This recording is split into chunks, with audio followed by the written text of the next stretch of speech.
Carta de Tiago, capítulo 1, versículos 5 a 18.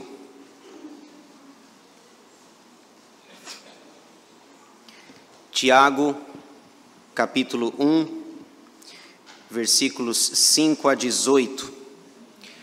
Lido o texto, eu peço que os irmãos mantenham a sua Bíblia aberta para a exposição dessa passagem da Palavra de Deus. Diz assim o texto sagrado: Se, porém, algum de vós necessita de sabedoria, peça a Deus, que a todos dá liberalmente e nada lhes impropera, e ser-lhe-á concedida. Peça-a, porém, com fé, em nada duvidando, pois o que duvida é semelhante à onda do mar, impelida e agitada pelo vento. Não suponha esse homem que alcançará do Senhor alguma coisa. Homem de ânimo dobre, inconstante em todos os seus caminhos. O irmão, porém, de condição humilde, glorie-se na sua dignidade, e o rico na sua insignificância, porque ele passará como a flor da erva. Porque o sol se levanta com seu ardente calor, e a erva seca, e a sua flor cai, e desaparece a formosura do seu aspecto, assim também se murchará o rico em seus caminhos. Bem-aventurado o homem que suporta com perseverança a provação, porque, depois de ter sido aprovado, receberá a coroa da vida, a qual o Senhor prometeu aos que o amam. Ninguém, ao ser tentado, diga: sou tentado por Deus, porque Deus não pode ser tentado pelo mal, e ele mesmo a ninguém tenta. Ao contrário, cada um é tentado pela sua própria cobiça, quando esta o atrai e seduz. Então, a cobiça, depois de haver concebido, dá à luz o pecado, e o pecado, uma vez consumado, gera a morte. Não vos enganeis, meus amados irmãos. Toda boa dádiva e todo dom perfeito são lá do alto, descendo do Pai das luzes, em que não pode existir variação ou sombra de mudança. Pois, segundo o seu querer, ele nos gerou pela palavra da verdade, para que fôssemos como que primícias das suas criaturas. Amém. Vamos orar, pedindo a bênção do Senhor. Senhor, nosso Deus e nosso Pai, nós queremos te agradecer por esse dia, por essa noite, por estarmos aqui na tua casa, juntos, reunidos, com o propósito de louvar, adorar e bendizer o teu nome. Obrigado porque tu és o nosso Deus, o nosso Senhor, tu cuidas de nós, nos abençoas, nos fortaleces, e nós pedimos que o Senhor a cada dia permaneça conosco, nos fortalecendo, nos abençoando. Te agradecemos, ó Deus, por cada ato litúrgico que já realizamos neste culto, e nesse momento em que estamos com a tua palavra aberta, pedimos a tua graça, a tua bênção, a iluminação do Espírito Santo, para que entendamos a tua palavra e, entendendo-a, possamos praticá-la para a glória do Senhor. Aquieta a nossa mente, o nosso coração, para que aprendamos da tua palavra, para que cresçamos a cada dia mais na graça e no conhecimento de nosso Senhor Jesus Cristo, em nome de quem nós oramos agradecidos. Amém. Como viver com sabedoria? Esse é o tema que eu quero tratar com os irmãos nessa noite. Como viver com sabedoria? Domingo passado, nós iniciamos a exposição da carta de Tiago. Eu disse aos irmãos que o meu objetivo é expor toda essa carta, os 5 capítulos, os 108 versículos que a compõem. Dissemos no domingo passado que o tema geral desta carta é a vida cristã na prática. Tiago trabalha com duas realidades, com a teoria e a prática, com o conhecimento e a vida cristã na prática. Dissemos também que Tiago é considerado o Provérbios do Novo Testamento. É uma carta preciosa, valiosa, extremamente prática e atual. A vida cristã na prática. O que eu faço com os conceitos que eu sei, com as verdades que nós conhecemos, o que eu faço com isso na minha vida, na prática, no dia a dia. Na semana passada, na primeira mensagem da carta, nós falamos sobre como enfrentar as provações da vida. Foi o que tratamos no domingo passado, como enfrentar as provações da vida. E destacamos que devemos enfrentar essas provações entendendo que elas são compatíveis com a fé cristã e também entendendo que elas são pedagógicas, que elas nos ensinam, que elas fortalecem a nossa fé. Foi isso que nós tratamos no domingo passado. Hoje, dando sequência aqui no capítulo 1, e nós queremos expor a carta até o final, eu quero então falar sobre como viver com sabedoria. Se eu pudesse resumir os versículos de 5 a 8 numa palavra ou numa frase, a frase é esta: como viver com sabedoria. E inicialmente é preciso dizer que como você e eu precisamos de sabedoria.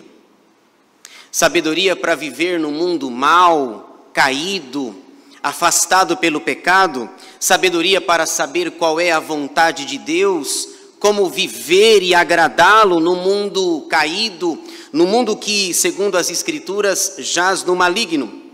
O texto que lemos apresenta algumas verdades importantes sobre este tema da sabedoria. Veja só como Tiago então começa o verso 5. Se porém algum de vós necessita de sabedoria, então este é o assunto dele, sabedoria. Se porém algum de vós necessita de sabedoria, peça a Deus, que a todos dá liberalmente e nada lhes impropera, e ser-lhe-á concedida. Porém, essa conjunção adversativa do versículo 5 é uma contraposição do que ele havia dito no versículo 4. Para que nós perseveremos, para que entendamos o propósito das provações, vocês e eu precisamos de sabedoria. Se algum de vós necessita de sabedoria, peça-a a Deus. Ele pode dar. Aliás, Ele é a fonte inesgotável de toda a sabedoria. Paulo diz lá em Colossenses 2 que em Cristo Jesus habita, reside todos os tesouros da sabedoria. Se você necessita dessa sabedoria, Deus é a fonte. Peça a Deus, diz Tiago, sabedoria. Nós sabemos que sabedoria é diferente de conhecimento. E às vezes nós confundimos as coisas. Lá em 1 Coríntios 12, o apóstolo Paulo coloca ambas as coisas, ambas as palavras como sendo coisas diferentes. Conhecimento é uma coisa, sabedoria é outra. Paulo diz em 1 Coríntios 12 que há o dom da sabedoria e que também há o dom do conhecimento. Não é de conhecimento que Tiago está falando de sabedoria. E ele diz assim, olha, se você precisa, peça a Deus. A sabedoria não está nos filósofos, em Sócrates, Platão, Aristóteles, Arquimênides. A sabedoria está em Deus. Ele tem e Ele dá. Deixa eu dar um exemplo para ilustrar o que eu estou tentando dizer aos irmãos. Uma vez um homem, um jovem na verdade, chamado Salomão, ele estava para assumir o trono no lugar do seu pai, o grande e afamado Davi, e ele se considerava pequeno, moço demais, para uma tarefa tão grande de substituir o seu pai, de ser rei em Israel. Ele se acha incapaz para tanto, e antes de assumir o governo, nós conhecemos a história, ele pediu sabedoria. Lá em 2 Crônicas 1:10, quando Deus aparece para ele, diz assim, Salomão, pede-me o que você quiser. Eu tenho a impressão que se Deus oferecesse essa oportunidade para você e para mim, talvez para mim, Edivaldo, pode pedir o que você quiser. Agora é a minha chance. Vou pedir fama, vou pedir dinheiro, vou pedir assim, eu quero ficar rico, milionário. não foi o que ele pediu. Segundo Crônicas 1:10, quando Deus lhe dá a oportunidade, ele podia pedir qualquer coisa, afinal de contas, Deus vai lhe dar. E segundo Crônicas 1:10 diz, ele pede: dá-me, pois, agora sabedoria e conhecimento, para que eu saiba conduzir-me à testa deste povo, pois quem poderia julgar a este grande povo? Dá-me, pois, sabedoria. Veja, Tiago diz, se você necessita de sabedoria, peça a Deus, Ele é a fonte inesgotável. E diz o texto lá em Crônicas que Deus se agradou do pedido de Salomão, e Deus foi muito além. Deus deu não apenas a sabedoria para que ele conduzisse o povo de Israel, mas lhe deu fama, lhe deu dinheiro, lhe deu tudo aquilo que ele queria. O homem mais sábio, o homem mais inteligente, o homem mais rico. Lá em Eclesiastes 2 ele diz: tudo o que os meus olhos desejaram, eu não lhes neguei. Porque um dia ainda jovem ele disse: Senhor, dá-me sabedoria. Tiago diz, se você quer sabedoria, vá na fonte certa. Deus a tem, Deus pode dá-la. Em Cristo Jesus, como disse em Colossenses 2, estão ocultos todos os tesouros da sabedoria. Mas no verso 6, Tiago diz que nós devemos pedir esta sabedoria sem duvidar. Veja aí, peça, porém, com fé, em nada duvidando, pois o que duvida é semelhante à onda do mar, impelida e agitada pelo vento. Não suponha esse homem que alcançará do Senhor alguma coisa, homem de ânimo dobre, inconstante em seus caminhos, em todos os seus caminhos. A ideia é: peça com fé, peça crendo, peça de fato confiando que Ele pode dar, que Ele é de fato a fonte da sabedoria. Peça sem duvidar, peça crendo, peça confiando no Senhor. Deixa eu ilustrar isso com a vida do apóstolo Pedro. Lembram-se de Pedro? Jesus estava andando sobre as águas e todos os discípulos apavorados e assustados, e eles chegaram a dizer: é um fantasma. E Jesus diz: não é um fantasma, sou eu. E Pedro então disse: se é o Senhor, então deixa eu ir ao teu encontro. E Jesus disse: vem, pode vir. E geralmente nós criticamos Pedro, por ter se afogado lá. Mas veja, Pedro foi o único que desafia as leis da gravidade. Pedro é o único que desafia as leis e ele anda sobre as águas, enquanto os outros 11 estão com medo dentro do barco, achando que lá fora, no mar, que está aqui perto, tem um fantasma. Era Jesus Cristo. E Jesus diz: vem, Pedro, vem. E Pedro vem e começa a andar e vai ao encontro de Jesus. Daqui a pouco ele começa a olhar para o seu lado esquerdo, lado direito, e ele começa a afundar. É mais ou menos isso que Tiago está dizendo: peça com fé, peça crendo, senão vai afundar, né, Daniel? Peça sem duvidar. E o Senhor Jesus pega na mão de Pedro, Deus o levanta e diz assim que: homem de pequena fé. É preciso pedir com fé, peça com fé, em nada duvidando. E aí, a partir então do versículo 9, o que nós temos, Tiago vai mostrar para nós duas verdades, duas lições de como viver com sabedoria. E é a nossa divisão, a divisão deste texto tem 2 pontos aqui, 2 verdades que eu quero destacá-las com os irmãos. Como viver com sabedoria? Em primeiro lugar, sabendo lidar com as provações. Isso está nos versículos 9 a 12.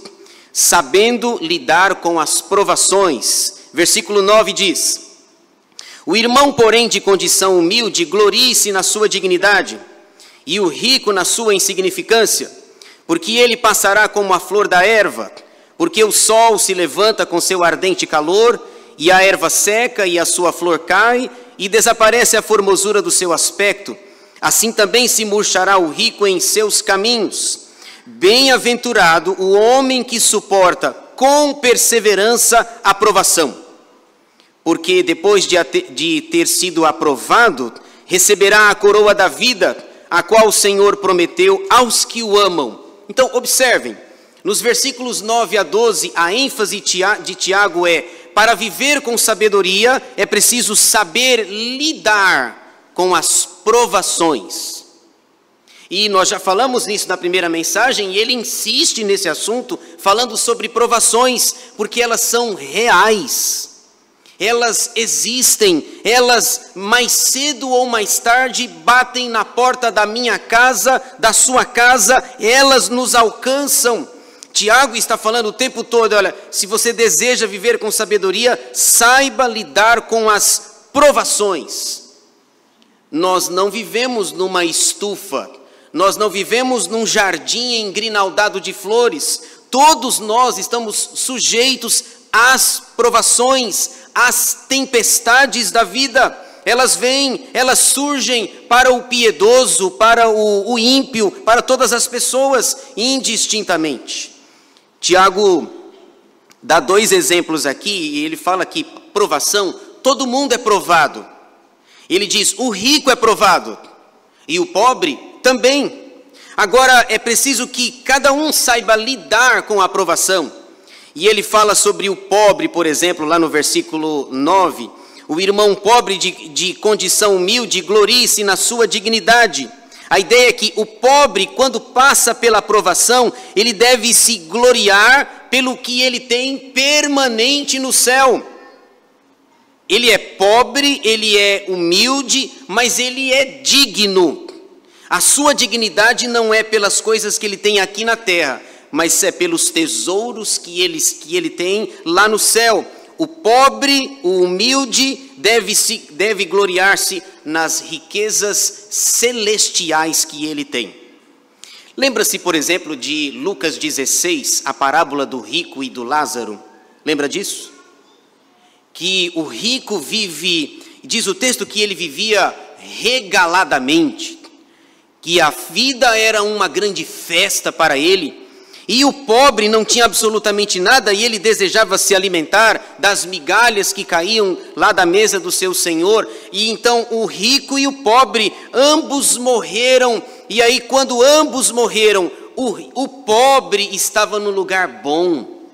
O pobre estava no seio de Abraão, já desfrutando das delícias celestiais. Ele foi pobre aqui, mas quando ele morreu aqui, ele se torna rico pelos tesouros permanentes que ele recebeu.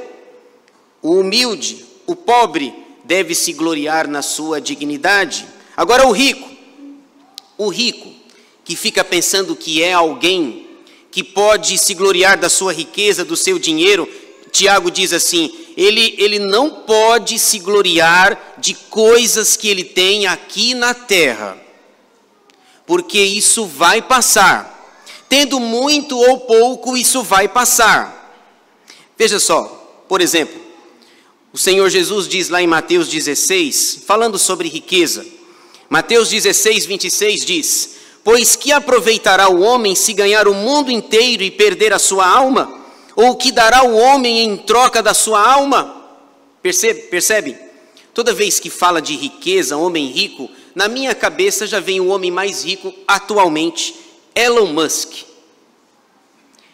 Rico, riquíssimo, bilionário, daqui a pouco trilionário. Elon Musk, que agora faz parte, tem algum ministério lá no governo Donald Trump, nos Estados Unidos. Homem riquíssimo. Muito dinheiro, muitas propriedades, ajudou até recentemente aqui no Rio Grande do Sul, quando teve aquela tragédia aqui no sul do país. Um homem que tem todo o dinheiro, mas veja, todo o dinheiro, toda a fortuna que ele tem, não poderá levá-lo ao céu, se ele não entregar a sua vida, se ele não render-se a Jesus Cristo. Elon Musk não é nada diante de Deus se não entregar a sua vida e o seu coração. E Jesus diz: do que adianta ele ganhar o mundo inteiro e perder a sua alma? Um bilionário, um quase trilionário, sem Jesus, ele é pobre, cego, miserável, nu. No versículo 11, Tiago diz que porque, falando do rico que passa, que é insignificante, porque o sol se levanta com o seu ardente calor, e a erva seca, e a sua flor cai, e desaparece a formosura do seu aspecto, assim também se murchará o rico em seus caminhos. O profeta Isaías, lá no Antigo Testamento, também fala sobre a ideia da riqueza, sobre a ideia de que, essa figura de que nós somos como a erva. Lá em Isaías 40, que é o início da segunda parte do livro, Isaías 40, versículos 6 e 7 diz assim: uma voz diz, clama, e alguém pergunta, que hei de clamar? Que toda a carne é erva, e toda a sua glória como a flor da erva. Seca-se a erva e caem-se as flores, soprando nelas o hálito do Senhor. Na verdade, todo o povo é erva. Então Tiago diz assim, a palavra que Tiago diz no versículo 10 é: consideremos para a nossa insignificância. Consideremos para o fato de que nós somos pequenos, falhos, finitos, limitados. O sol se levanta no versículo 11. Recentemente aqui na Praia Grande, né, eu sempre brinco que aqui na Praia Grande é um sol para cada um. Se você quiser, tem gente que quer pegar o sol do outro, tem gente que não quer pegar o sol de ninguém. Mas recentemente em casa, por volta de 1h da tarde, eu printei, estava 39 graus em casa, dentro de casa. Certamente a sensação térmica na rua devia estar maior, de repente, quem sabe, 45 graus. O sol se levanta com seu ardente calor e a erva seca e a sua flor cai. E aí no versículo 12, Tiago diz assim, olha, para que você possa viver com sabedoria, você precisa saber lidar com as provações. Elas vêm. No versículo 12, bem-aventurado ou feliz ou mais do que feliz é o homem que suporta com perseverança a provação, porque depois de ter sido aprovado, receberá a coroa da vida, a qual o Senhor prometeu aos que o amam. Irmãos, o desejo de Deus não é nos reprovar. O desejo dele é nos fortalecer. É revigorar a nossa musculatura espiritual. É que nós nos tornemos cada vez mais firmes e parecidos com Jesus. Deus não deseja nos reprovar, Ele deseja nos fortalecer. Ele deseja fazer com que nós sejamos crentes firmes, maduros, que passam pela prova. E ele fala de uma expressão, receberá a coroa da vida. Eu me lembrei, por exemplo, de Apocalipse 2:10, quando João está escrevendo para uma das 7 igrejas da Ásia Menor. Apocalipse 2:10 está no meu certificado de pública profissão de fé que eu guardo até hoje. E o versículo lá é, sê fiel até a morte e dar-te-ei a coroa da vida. É a mesma coroa. A mesma coroa aqui de Tiago, é a mesma coroa lá de Apocalipse 2:10, que será concedida para aqueles que passam pela prova, que são fortalecidos pelo Senhor.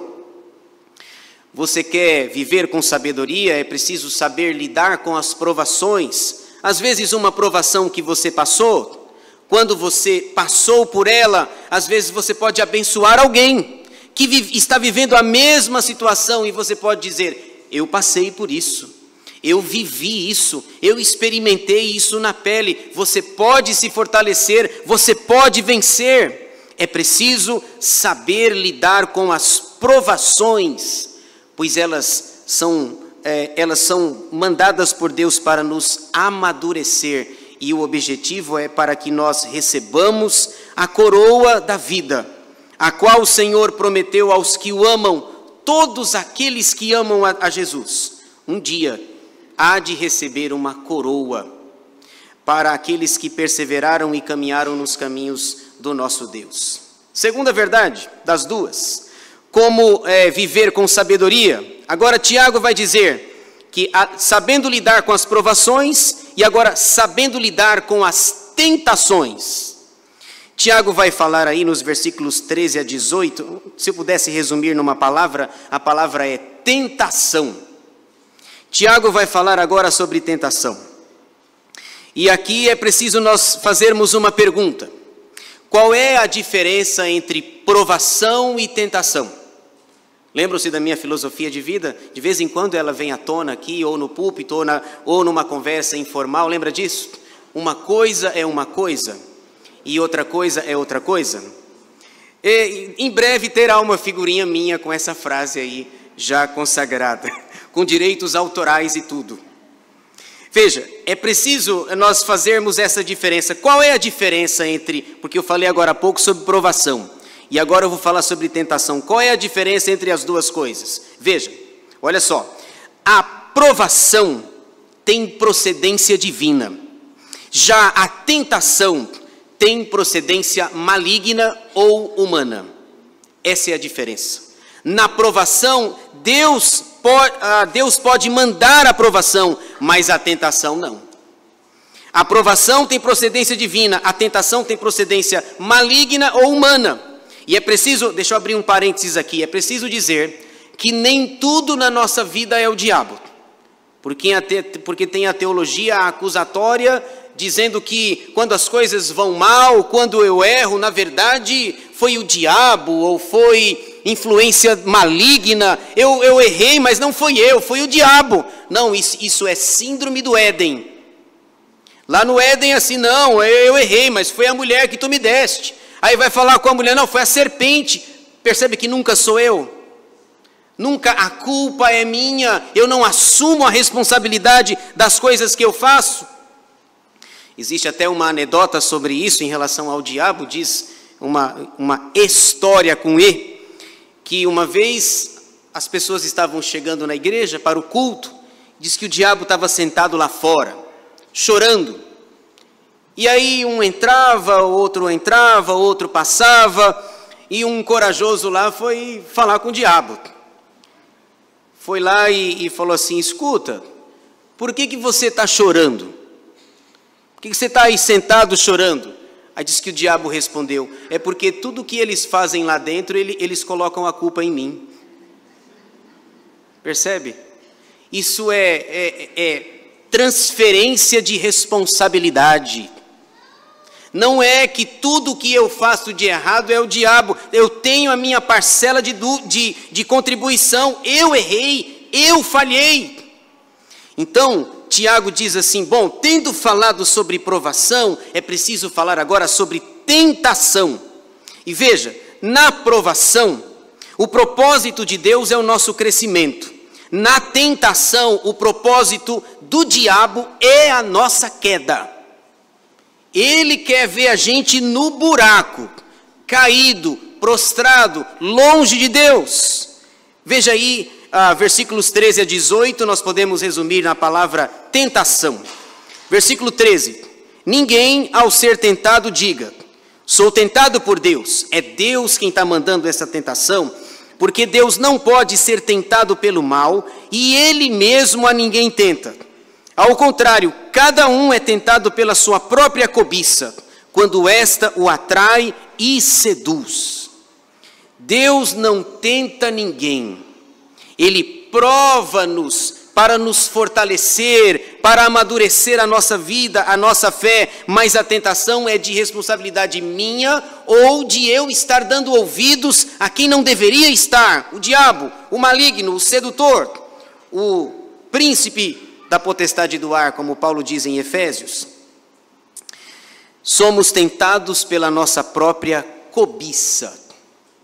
Cobiça. A cobiça é um dos mandamentos, um dos 10 mandamentos lá do Decálogo, registrado em Êxodo 20 e repetido em Deuteronômio capítulo 5.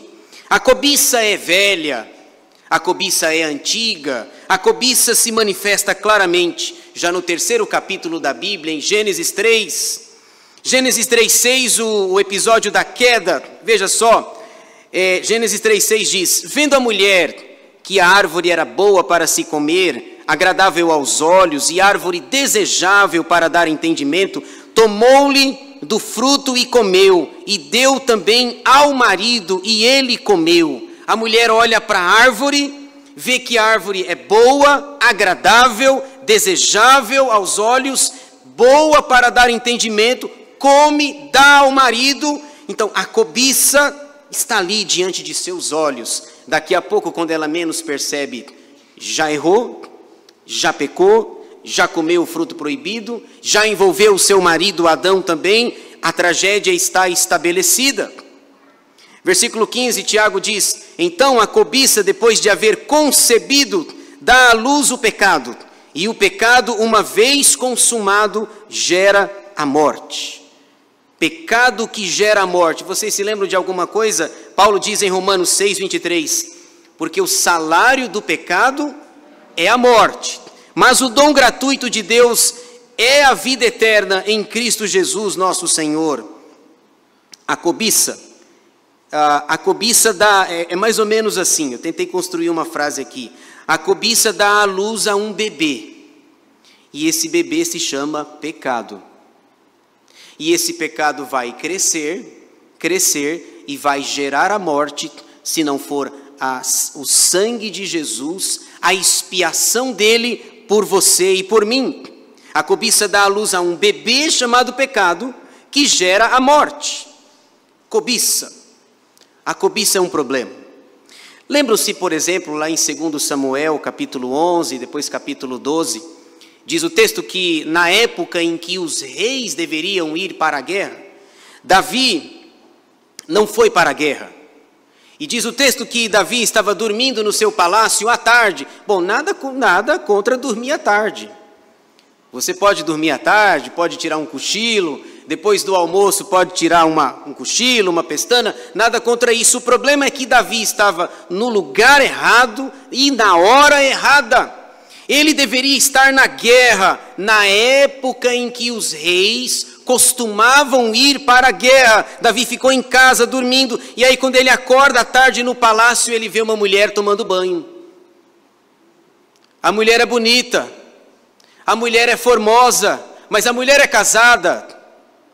Batseba, a mulher de Urias, e ele não tem dúvidas, ele é o rei. Abuso de autoridade, chamem essa mulher, chamem-na até aqui.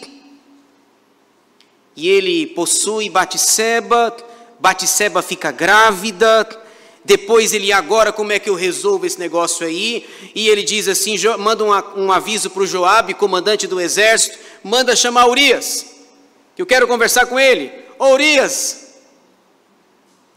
como é que vai a luta? Como é que vai a batalha? Ah, estamos lá, os meus irmãos estão na batalha. E o Davi diz assim, olha, vá para casa. Vá, durma em casa, descanse, durma com a sua mulher hoje à noite. E ele diz, não posso. Os meus irmãos estão na batalha, como eu iria para casa e esquecer dos meus irmãos e ir para a minha casa? Não deu certo o plano do Davi. Depois ele embebeda Urias, escreve uma carta e entrega, e o Urias levou a sua própria sentença de morte na sua mão. Escreve uma carta e diz assim, Urias, entregue essa carta para Joabe. E o teor da carta é, coloquem Urias no lugar onde a batalha estiver mais acirrada, mais ferrenha, e deixe ele sozinho. Mas para quê? Sozinho? Deixa ele sozinho, para que na batalha lá ele morra. Depois ele vai, chega lá e ele viajou a viagem toda e não abriu a carta. Interessante, né? Não abriu carregando a sua própria sentença de morte. E vai lá e colocam ele sozinho, ele morre. Depois Joabe manda notícia para Davi. E aí, como é que estão?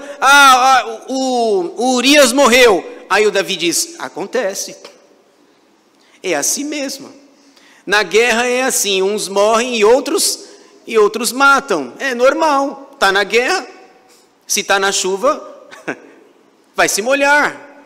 Mas veja, tudo planejado, tudo arquitetado, e aí por causa da cobiça. Tiago diz, a cobiça, depois de haver concebido, dá à luz o pecado, e o pecado, uma vez consumado, gera a morte. E Deus então manda Natã para colocar o dedo no nariz do rei, para dizer assim, muito bem, a espada jamais vai se apartar da sua casa. Você fez com que os inimigos blasfemassem de mim, blasfemassem do seu nome. E aí, a bagunça na casa de Davi está feita. Lembra-se do Absalão? Absalão mata o seu meu-irmão Aminon, foge. Absalão ficou 9 anos tentando falar com o pai. 9 anos. E ninguém tomava conta, ele mandou incendiar a fazenda lá do Joabe. O Joabe também não estava nem aí para ele. Só depois de colocar fogo, aí o Joabe foi. Depois de 9 anos, ele chega diante do rei e simplesmente Davi dá um beijo nele. O que não é tratado, não é resolvido. Simples assim. O que não é tratado, não é resolvido. Absalão queria conversar com seu pai lhe deu apenas um beijo. Daqui a pouco Absalão diz assim: eu não quero mais conversar com papai, eu quero matar papai. Eu não quero mais a reconciliação com meu pai, agora eu quero o trono dele.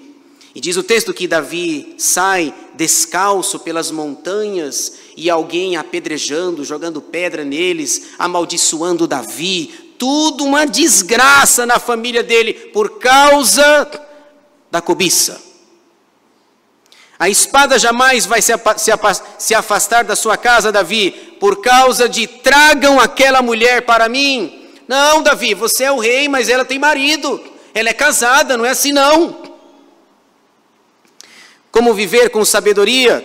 Tiago diz, sabendo lidar com as tentações. Fuja das tentações. Elas são perigosas, muito perigosas. Lembra-se de José do Egito? Quando a mulher de Potifar dá em cima dele, fica tentando, de repente vem, deixa as roupas com ele e ele sai correndo. E ainda lhe gerou muitos problemas, foi parar na prisão. As tentações vêm, Paulo vai dizer em uma de suas cartas, fujam da impureza, fujam das tentações. Todas essas tragédias, no caso na vida de Davi, porque ele não soube administrar o pecado da cobiça, registrado em Êxodo 20 e repetido em Deuteronômio capítulo 5.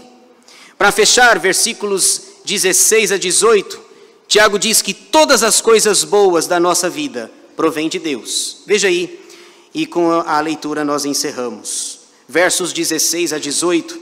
Não vos enganeis, meus amados irmãos, toda boa dádiva e todo dom perfeito são lá do alto, descendo do Pai das luzes, Pai com letra maiúscula, referindo-se a Deus, em quem não pode existir variação ou sombra de mudança, pois, segundo o seu querer, Ele nos gerou pela palavra da verdade, para que fôssemos como que primícias das suas criaturas.